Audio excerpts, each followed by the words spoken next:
Y'all know what's going on. It's time for another episode of Doing Time with Joe. I'm your host, Joe Baker. Welcome to the show, y'all. Look here. Young G got a lot of problems, right? A lot of problems. He thinks that he's doing everything that the administration wants him to do, and then, by all intents and purposes, he is. He is, right? Because them is they playing him like a funky piano, right?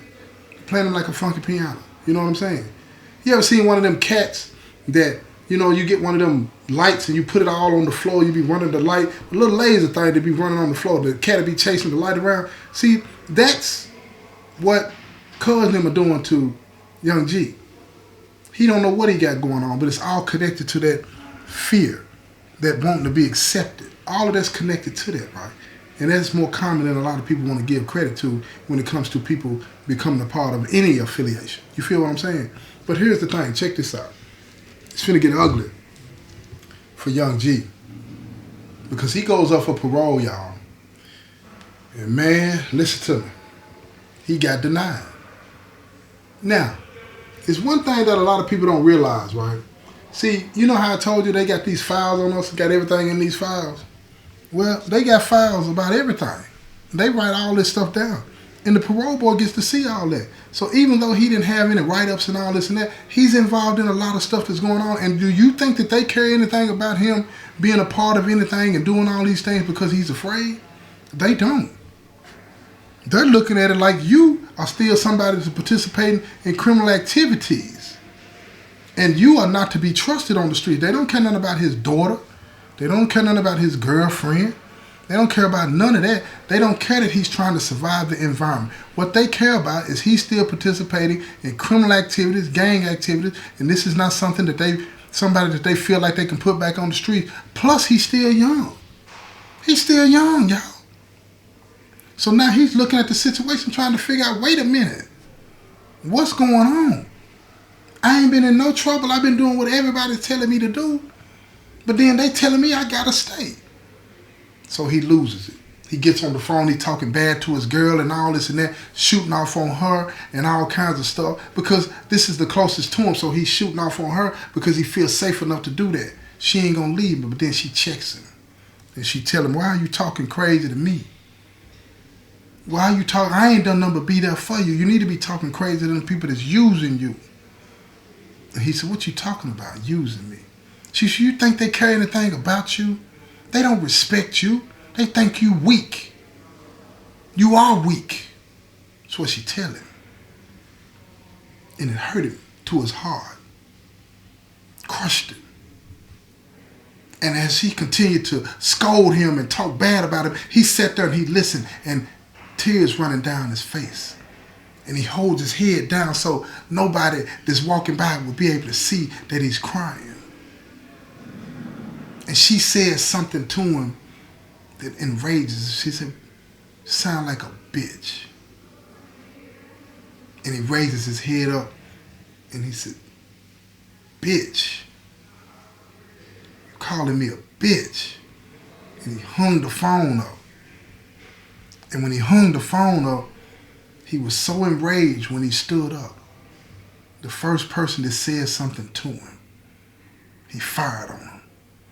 I'm talking about, and he hit him and he knocked him down and he jumped on top of him and he was choking him and he was banging his head on the pavement over and over and over. And then the officer just ran over her because Young G wasn't even looking around and thinking about it. The officer walked over there and knocked him down and ran over him and knocked him off of the guy. Saved the guy's life. Saved his life. And Young G, he laid there breathing heavy, heaving, chest up and down, real heavy, and crying. And the officer looked at him and he told him, he said, stand up, man. He said, what's going on? Turn around. And he put the handcuffs on him. He called for backup so they could come and get him. But while they were coming up there, the officer took him in the room and he was talking to him. He said, man, what's going on with you? And Young G, crying, he told him, he said, man, they just turned me down for parole. And my gal called me a sucker. And the officer looked at him. And the officer had a son about his age. And he knew that what he needed to say to him is something that Young G needed to hear. But he didn't want to push him further down that rabbit hole. But he told him anyway. He said, look, if you don't care about your life, ain't nobody else going to care about it for you. You have to care about you. You can't be concerned about what other people think. And young G, he caught all that and he looked at him. He said, that's easy for you to say. You don't know what I've been through. And the officer looked at him. He said, tell me what you've been through. What is making you continue to do the things that you're doing, even though you done got put in the penitentiary, taken away from your family? What is making you keep do this? And young G looked up at him. He stared at him for a minute. He said, I'm scared, man. I'm scared to walk away. And I'm scared to stay. And the officer looked at him. He said, man, you got to make a choice. That's what being a man is about. It's grown folk stuff. And the games that you playing, you're going to end up killing somebody or you're going to get killed. One of the two, you're going to end up spending the rest of your life in the penitentiary or you're going to be in the ground. And you ain't going to be no good to nobody in either one of them situations. See, so you need to make up your mind what you want to do and who you want to be. And about that time, the other officers that were coming to the building had gotten there, and he opened the door and let them in, and he told them what had happened, and they told him to stand up, and they took him on to the hole. He ended up getting a write-up. And they put him in the hole, and now he got to do 10 days in the hole for a fight on another inmate. And when he was in the hole, internal affairs, they went back and they listened to the phone call that he was on because they were like, what happened? What made him do this? And they listened to the phone call and they heard his gal call him a bitch. They heard his girl tell him that they don't respect you. They heard his girl say all of these things to them, and they knew that that's what sent him over the edge. So they went into the back and they talked to him. They wanted to make sure he was okay. And they told him that they had listened to his phone call. And they told young G, said, man, you got to decide who you want to be. And he looked at him. He had no concern about what they were saying because he felt like they were part of the problem. They were using him too. How you helping me when you using me? You putting me in these situations where I got to do this. He didn't know what to do, y'all. He had nowhere to turn. Nobody that he could trust. He didn't know what to do. After them 10 days he got out of the hole. He would walk by the phone, pick up the phone, hang it back up, walk back, pick it up, hang it up. He wouldn't dial the numbers. So that Christian brother walked up to him and he said, man, bro, let me talk to you. They took him over to the table away from everybody and he started talking to him, ministering to him and telling him, look, you got to make a choice, bro. You got to make a choice. What you want to do? And he said, man, I don't want this no more. But they going to hurt me. And he said, why would they want to hurt you? And young G told him. He told him what he had done before he came to prison, why he was in prison. And the brother sat there and he listened to him and he said, I understand. He said, but let me explain something to you. He said, what do you think about all of these people in here? What do you think about all of them? What do you think they are about? He said, everybody in here has a story. Everybody in here has a story. And everybody has something in their past that they're ashamed of, that they don't want anybody to know about. He said, but the difference between them and you is that they know your past, but you don't know theirs. He said, but even if you knew their past, it's not for you to manipulate and use. It's not that. It's not how it should be. He said, but it is like that in here. He said, what you need to come to understand is this. You can't pretend to be somebody that you're not and think that people are not going to use that against you. You want to pretend to be a hard Crip? Well, they're going to let you do that, even though they know it's not true, because it benefit them. And when it don't benefit them, guess what they're going to do? They're going to toss you to the side like you're an old rag, man. Like you don't even matter no more. And he said, you're going to keep going through this over and over and over until you stand up and say enough. He said, it don't matter whether it's your girl, your mama, or any of the brothers. And he said, they not your brothers. And even if your blood brother. He said, if none of them like it, then that's just what it is. You have to accept responsibility for what you did by owning it. Own it. Yeah, I did that. I made a mistake. Say that. So Young G said, I did it and I made a mistake. He said, say it again. He said, I did that and I made a mistake. It was the wrong decision. So the Christian brother asked him, what was the wrong decision? What was the wrong decision? He said, the wrong decision was when I committed the crime. He said, that's right. That was the wrong decision. Everything else behind that was part of that. But the wrong decision was going to do it. He said, now you're free. You're free. Whatever you did after that don't matter. Not no more. But if you don't believe that, then it still matters. If you don't believe that you deserve a second chance, all of the things that you did in your past, they still matter. They still matter.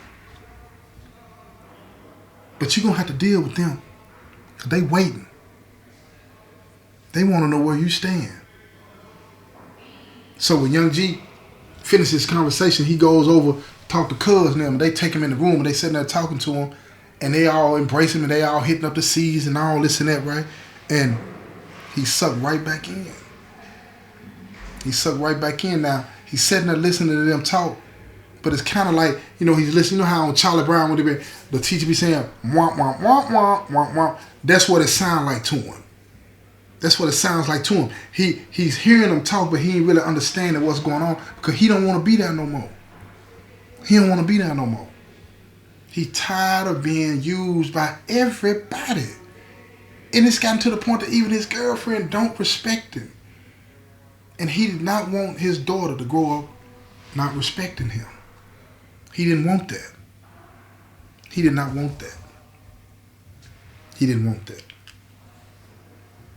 So he stood up in the middle of the room. The old heads were in there and a couple of other Crips, you know what I'm saying, closer to his age. And he told them, he said, man, enough of the games, y'all. Enough of the games. He said, man, I can't whoop all y'all. I ain't even gonna try. Now they lean back, they looking at him now. They wonder what's going on. When people start talking like that, it's serious. But they thinking about when he jumped off that phone and he threw that dude on the ground, he was choking him, about to kill him on that ground, right? Right there in the middle of the pod in front of everybody. They thinking about that. They seen something out of him. They seen it. He'll go. They seen it. So now they thinking about that when he stand up and he tell him, he said, man, I can't fight all of y'all. But I'm not going to keep on letting y'all use me, man. Ain't nobody using me no more. He said, I know y'all know about what I did to come here. I know y'all know. But that ain't me, man. I made a bad decision. And he said, I ain't even talking about willing to testify. I shouldn't have done what I did. And he said, I know y'all know that these folks down front be using me. I'm done with them too. I'm done with all of it. If y'all gonna do something to me, go on and do it now. So Cuz and them stood up. They looking at him, sizing him up. So then one of the younger brothers that were behind him, they stood up. He didn't see it. And they grabbed a dictionary, right? One of them thick old Webster dictionary, right? Red one. They grabbed it. And with the bridge of the book, hit him in the back of his head. Dropped him like a sack of potatoes. Fell straight to the ground. And they kicking on him. All of them in there, even the old heads is kicking him and beating him and beating him and beating him and beating him. And he keep trying to get up, and every time he try to get up, they stand on his fingers and they twist their foot, trying to break him. And they keep beating him and they keep beating him and they kicking him. And after about 10 or 15 minutes, he lay on the floor breathing in his own blood, can barely move, but he's still trying to get up. Cuz and them, everybody in the room is heaving heavy, sweating. Because these rooms ain't that big, y'all. But they sweating. And they looking at him while he's struggling to get up. He finally stands up. And when he stand up, he look at all of them. Blood coming out from everywhere, tears running down his face. And he look at all of them. Don't nobody say nothing. He turned and he walked out the cell. And when he walked out the cell, he gets all the way out the cell. And he falls down into the middle of the pod. He falls down. And that Christian brother that used to be a Crip, he ran over there to him. And he helped him up. The officer watching the whole thing. And he walked him over to his cell. The Christian brother looked back to let the officer know he was going into the cell because we ain't supposed to be in each other's cells, you know? So the officer gave him the nod. He walked on in and took him into the cell. A few minutes later, he emerged from the cell. He had him all in the wrapped up like he was getting ready to take a shower. He walking into the shower. He could barely move. He get him in the shower, and the Christian brother standing on shower security, making sure he get him a shower without anybody interrupting. He in there for about a good hour because he was hurting. It took him a long time. He come out, limp back to the cell, get back in the cell. Christian brother leave out. Tell him it's gonna be okay. Prayed with him. And he moved on. 2 or 3 days go by. He come up out of the cell. You could still tell that he was hurting, but he was a little bit better. He got on the phone, called his gal, talked to his gal and told her, he said, look, I'm done with that. Whatever you got going, you want to keep doing, you keep doing, but then you ain't going to have nothing to do with me if you keep doing that. And she said, no, I'm with you. I'm done with all that. I've just been waiting on you to call me. She apologized for everything that she said to him. But he really wasn't hearing it. It was something different about him, she said. Something different. And he said, we'll talk about this another time. So she said, can I come visit you? He said, yeah.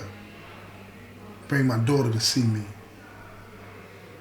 And that made her feel some kind of way. She said, do you want to see me? He said, yeah, I want to see you.